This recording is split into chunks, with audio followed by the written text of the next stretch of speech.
A lack of transparency creates a disconnect between constituents and the government, and as a result, public trust suffers quite significantly. I had and obviously the Blue Pacific vision by the Pacific Islands Forum is a critical strategy, part of that critical strategy to, reaching obviously a resilient Pacific region. And I thought it was quite appropriate to add this in there because a strong AML regime does help support this vision statement. And as it states there, everyone has a role in stopping the growing and detrimental presence of transnational organised crime groups and the need to combat them. One part of striving to achieve this vision is to make the Pacific region the hardest region in the world for organised criminal groups and networks to operate in. You may ask yourself, well, how can we do this? So how can we do this? Well, this is by putting forward a multi-pronged, whole of society approach that is prevention-focused, intelligence-led, and determined to create a hostile regulatory environment that makes it hard for criminal actors to exploit in our countries. We cannot do this on our own, and no country can solve this investigation and the complications of our legal frameworks as well. So we need to cooperate and work together with our other regional partners and other international partners to successfully identify, prosecute, and recover these assets and take this from these wrongful hands of the criminals. Not only that, but it does strengthen that relationship and the trust between these agencies across the region. During my years with the police, we have managed to work closely with all the law enforcement agencies across the region, Serious Fraud Office from New Zealand, and other regional networks that help us to share information and to effectively combat these transnational criminals. The civil society plays a very important role on advocacy and oversight. So in terms of push for legislative reforms and political commitment to anti-money laundering efforts, the capacity support. And so in relation to assisting training and upskilling efforts at grassroots level, because that's where the detection framework will come into account. We need to, of course, in terms of regional collaboration, look at transparency and accountability. So therefore, exposing gaps in the media plays quite an active role over here, and other CSOs who can bring governments to account and foster trust in public institutions. And overall, the community engagement, because there's that informal cooperation between citizens and authorities has to act as a bridge between communities and law enforcement to enhance local intelligence. So the financial intelligence units, there is a specific grouping of financial intelligence units, and each country almost has an FIU. So if you want to report to them in good faith, there should be that open door policy whereby the FIUs can be able to engage with civil society, who can then report to the FIUs on raising red flags on potential corruption or money laundering. The mutual reinforcement in relation to civil society providing valuable insights that can inform FIU investigations. And the growing capacity means greater impact, which means that if FIU strengthens the staffing and operations, the civil society can be able to report more, and there will be more investigations that can be brought to light. So FIUs and civil society have very complementary roles. So first of all, as I mentioned, FIUs, again, confidential. There's certain information that we just can't pass along to civil society, but civil society can be so beneficial to us. So some of the things that we do at our FIU is that we do get some direct information from the public. So we've had people come to us and tell us, hey, there's this thing that I know about that's happening and they're circumventing this law. Can you look at it? In terms of the finances, right? So we are not a special prosecutor or a prosecutor. We can't look at like corruption generally, but if we know that there's something happening, we can check and decide whether or not that's something to pursue. Our strength as Pacific Islanders is our collective resilience. How do we find that? Who do we look to? Is it our leaders? Is it our police? Is it immigration? Because let me just say this, 90% of the information that law enforcement use comes from the private sector. But what's the level of coordination do we have with private sector? What's the level of harmonization do we have? Does law enforcement have with private sector? When we talk about disruption, when we talk about financial crime, all of this information comes from the private sector. But it's only when you sprinkle intelligence to it, the need to know and the need to share begins to come in. Our very own system does not allow us to be able to combat organized crime to the fullest. And it also undermines our strength, our collective strength institutionally and our strength across. The way we approach TOC now is prosecutional based, and everyone does it. But we also understand you cannot prosecute your way out of this problem. You cannot shoot your way out of your drug problem. You can fill up all the prisons in the Pacific and these guys will keep smiling and coming. You can have the best policy in the world. You know, the challenge for us is, are we bold enough to rethink this? Are we bold enough to rewrite the rules that governs our system in the Pacific? It's really challenging our system because our very system that we have is being used against us. The work is also not like the journalism that you might be familiar with. You know, the classic image of a reporter with a microphone going up to someone and saying, you know, sir, I heard that, you know, you stole money from this road building contract. What do you say about that? It's about collecting documentary evidence, you know, contracts, corporate ownership records, going through court records from other countries, various leaks that come out on the internet, and then, you know, assembling this and building something that is very convincing and coherent. And that is something that then civil society groups like TI can then build advocacy of, and also something that governments can build policy off, and law enforcement can build prosecutions off. So what we try and do is, you know, we apply journalistic rigor to our reporting.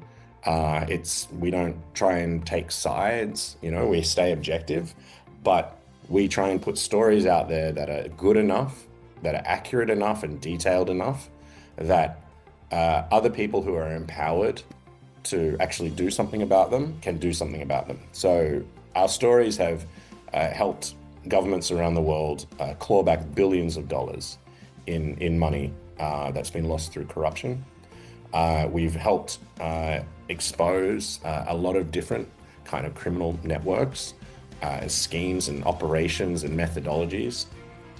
And so we really see ourselves as kind of like a people's, you know, public, almost intelligence service, you know, trying to just get that information into the public sphere so that people are empowered to act on it.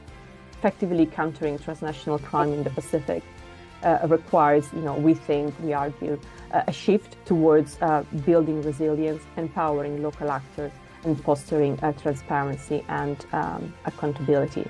And I think we think this approach is crucial given the complex interplay of foreign criminality, geopolitical competition, and also domestic vulnerabilities that we can see in the Pacific Islands. And in all of this, you know, supporting community-based structures and traditional governance systems can be leveraged effectively and in order to build resilience. The benefit of bringing different civil society actors together so they can actually share knowledge and experience, you know, from other regions, because, you know, some countries might have, you know, more established or more advanced, you know, civil society sectors compared to others. So there is that sharing of knowledge that is very important. And I have to say, our you know, the kind of the driver behind this work you've been doing on resilience, this resilience approach in the Pacific, was really kind of the understanding that of all the complexities that, you know, applying a more traditional law enforcement only approach actually bring about, not least because of, you know, the political interference, geopolitical competition that we were talking about a moment ago. So we are trying to find, you know, alternative options, trying to be creative. And if, like a donor, a partner finds it uncomfortable to bring up with the local counterparts issues of corruption, because they don't want to upset people. Actually, maybe there is a way around it, and through adopting a more kind of resilience-oriented approach and actually supporting more the civil societies as opposed to focusing exclusively on state actors. Beneficial ownership transparency refers to transparency over who ultimately owns and controls corporate vehicles. Now, I want to stress here the element of control. We are all familiar with how companies are formed. Companies would typically have what is known as legal owners. They could be members of the board, they could be incorporators.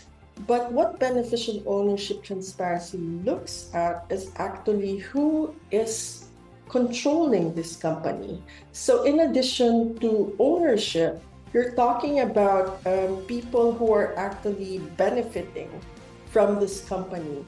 And what does control actually mean? Control includes making decisions about appointment of board members, making decisions about where the company is going to invest its funds, someone who can benefit directly from assets of the company through either, making decisions about percentages of profit sharing.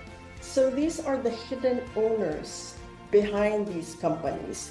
And more often than not, they are not declared as part of the company ownership declaration forms that governments would usually collect. So I just wanted to stress the element of control here. So BOT answers the question, who is actually benefiting from this company? Because you see all of these companies being set up that seem to be engaging in legitimate business.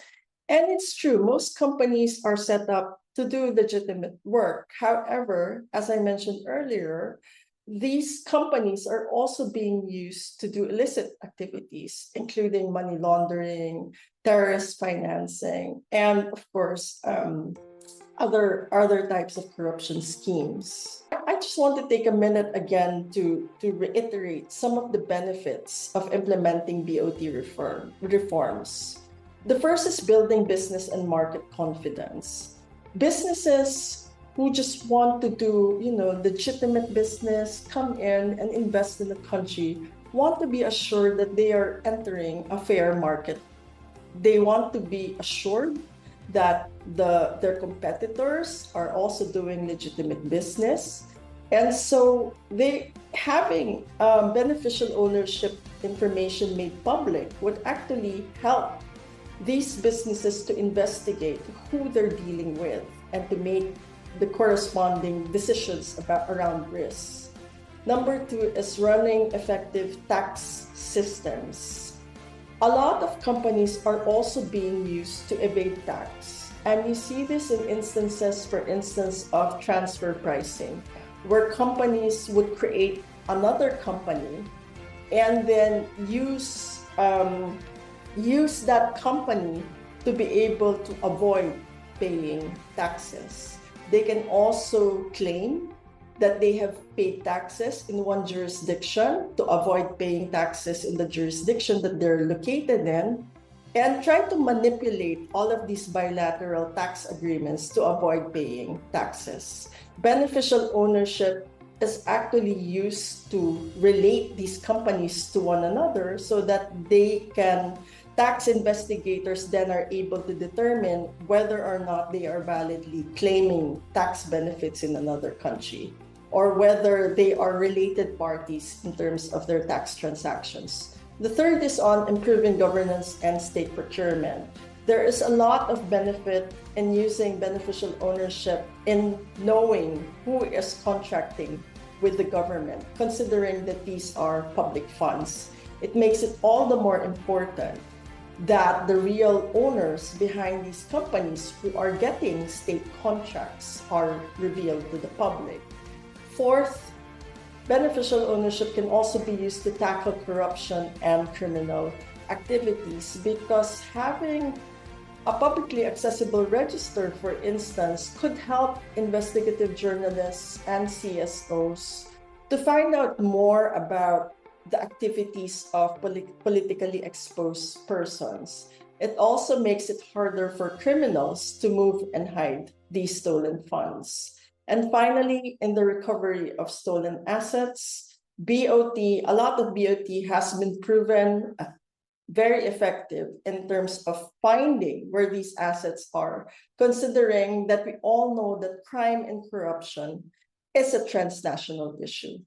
So I just wanted to take a minute to try to highlight here what the difference is between legal owners and beneficial owners.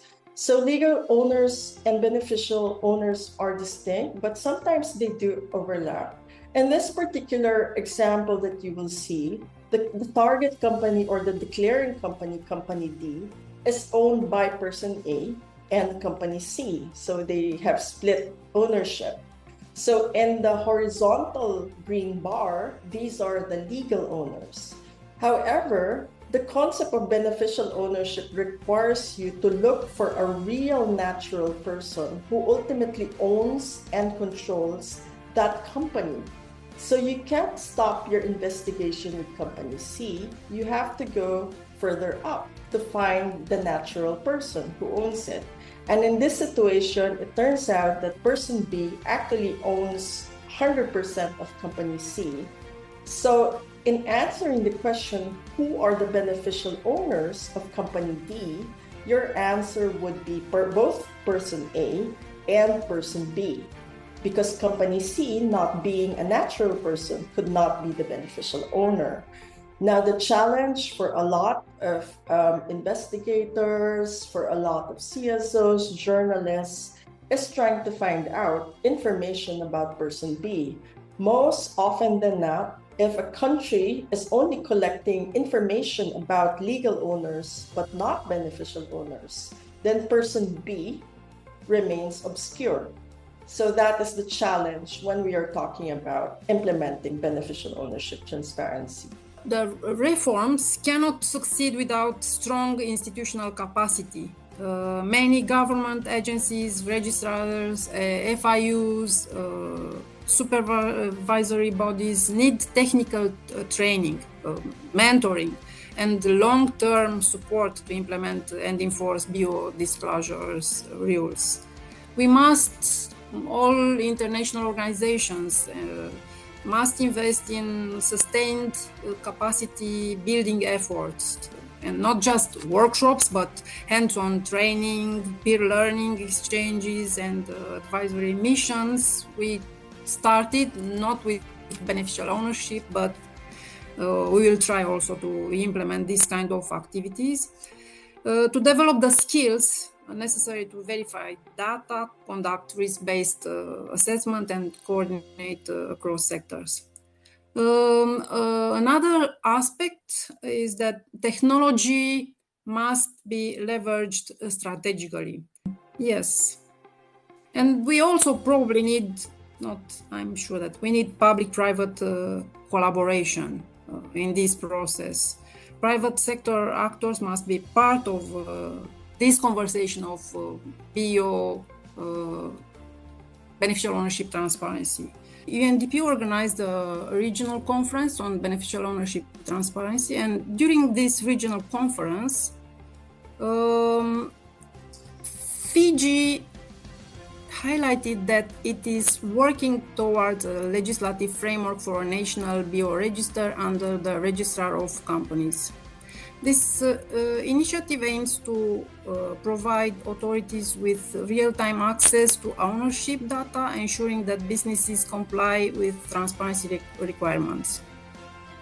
Another country from Pacific, Tonga, identified that it is working to introduce legal amendments to integrate bio-data collection into existing business registries, streamlining compliance processes and reducing the risk of financial crime. Cook Island has transitions from a manual system to an automated registry, ensuring greater accessibility and efficiency. Digitalization will enable authorities to conduct more effective monitoring and enforcement of compliance obligations. Meanwhile, PNG and Solomon Islands are focusing on digitization, interagency cooperation, and information sharing mechanisms to strengthen regulatory oversight.